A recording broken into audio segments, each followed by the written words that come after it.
Eagles Club, Japan Lady Eagles Club, lagi pong nandyan nakasuporta. And of course, kahit po hindi nakadating si Kuya Go, I personally would like to express my heartfelt gratitude kasi po may event po sila ngayon, nasa Italy sila. So nasabay po sa date. And then also sa ating mga bisita, sa aking mga co-presidents from different clubs, but nanggaling din originally from Japan Eagles Club and Japan Lady Eagles Club. At Bebot, maraming salamat. And sa kanyang may bahay ba tawag doon sa lalaki? Sa Haligi. Nandyan si Kuya Arnold. Yun. And then sa Vice President po ng Tokyo Eagles Club, Hindi kami iniiwan ka. Kuya Nax. Long time no see.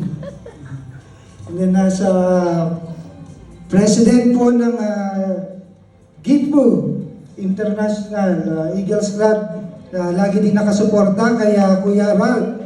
Ang poging-poging si Kuya Ralph, maraming salamat. And then may bisita rin po tayo all the way from Philippines, ang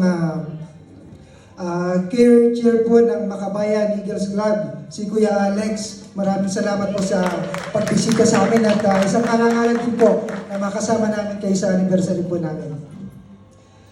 Together as one. No?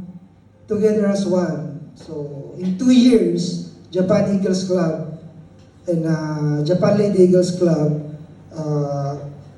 work together as one. So, lagi natin sinasabi, one Agila. So, ito po tayo, dito tayo sa Japan Eagles Club and Japan Lady Eagles Club. We always work as one.